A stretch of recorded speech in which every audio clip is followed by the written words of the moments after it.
Just অবস্থা দেখেন, দেখছেন?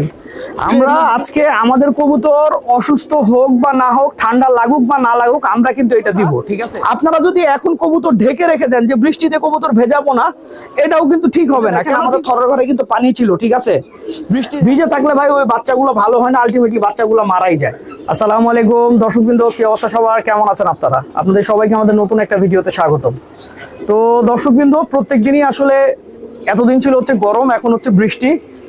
আপনার গতকালকে রাতেও অনেক বৃষ্টি হয়েছে। এই যে দেখেন, জাস্ট অবস্থা দেখেন, দেখছেন? ট্রের মধ্যে পানি জমে আছে। আমি সবগুলা ট্রের পানি আসলে ক্লিয়ার করে দিছি, শুধুমাত্র এই ট্রেটার পানি এখনো ক্লিয়ার করা হয় নাই। তো আমরা কিছুক্ষণ পরে অবশ্যই করব। আর যে বিষয়টা সবচাইতে বেশি জরুরি সেটা হচ্ছে যে এই বৃষ্টির মধ্যে কবুতরের আসলে কেমন যত্ন নেওয়া উচিত। কারণ হচ্ছে যে এই বৃষ্টির পানিটা আপনার বা এই বৃষ্টিতে অনেকের কবুতরই আমাদের অসুস্থ হয়ে যাবে। তো এখন ব্যাপারটা হচ্ছে, প্রথম কথা হচ্ছে ট্রেতে এই ধরনের পানি রাখা যাবে না। আমরা কিন্তু সব পানি ফেলে দিছি, একটা ট্রেতেও দেখেন পানি নাই। এই যে দেখেন, কোনো ট্রেতে পানি নাই, সব ট্রে শুকনা, শুধু একটা ট্রেতেই পানি আছে, ওটাও আমরা ফেলে দিব কিছুক্ষণের মধ্যেই।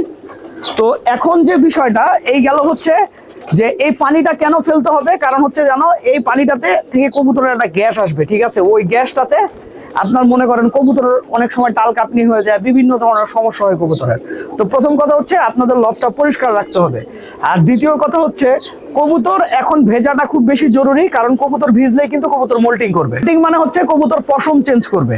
আর এই সময়টায় বৃষ্টির মধ্যে আপনার যদি দেখেন যে মনে করেন কবুতর বৃষ্টিতে ভিজছে, ঠিক আছে, আমরা আজকে আমাদের কবুতর অসুস্থ হোক বা না হোক, ঠান্ডা লাগুক বা না লাগুক, আমরা কিন্তু এটা দিব। তো এটা হচ্ছে এইচ সিরাপ, ঠিক আছে? এইচ সিরাপ আপনারা, এটা হচ্ছে প্যারাসিটামল বিপি একটা ওষুধ, আপনারা চাইলে এর বদলে নাপাও দিতে পারেন, ঠিক আছে?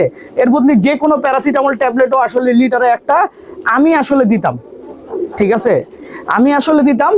আর দ্বিতীয় যেটা কথা সেটা হচ্ছে যে কবুতরের খাবারের বিষয়ে, কবুতর কোনোভাবে যেন ভেজা খাবার না খায়। এগুলা ছোট ছোট বাচ্চা কবুতরের ক্ষেত্রে সব সময় খেয়াল রাখতে হবে যে বাচ্চা কবুতরগুলা যেন খুব বেশি না ভেজে। আর একটা কথা, আপনারা যদি এখন কবুতর ঢেকে রেখে দেন যে বৃষ্টিতে কবুতর ভেজাবো না, এটাও কিন্তু ঠিক হবে না। কেন ঠিক হবে না? কারণ কবুতর এই বৃষ্টিতে ভিজলেই কবুতরগুলো আমাদের মোল্টিং করে ফেলবে, পশম চেঞ্জ করে ফেলবে।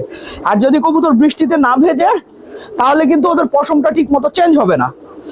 আর এই কারণে আপনারা চেষ্টা করবেন হচ্ছে যে আপনার কবুতর ভেজাতে, কিন্তু বাচ্চা কবুতরের ক্ষেত্রে একটু খেয়াল রাখবেন, বাচ্চা কবুতর না ভেজাই ভালো। আর যারা কবুতরের বাচ্চা করছেন, আপনার খোপে বাচ্চা করছেন বা আমার মতো এইভাবে থরে বাচ্চা করতেছেন, তো তারা আপনার সব সময় একটা জিনিস খেয়াল রাখবেন, যেন থরের ঘরে পানি না জমে থাকে। এই যে দেখেন, আমাদের থরের ঘরে কিন্তু পানি ছিল, ঠিক আছে?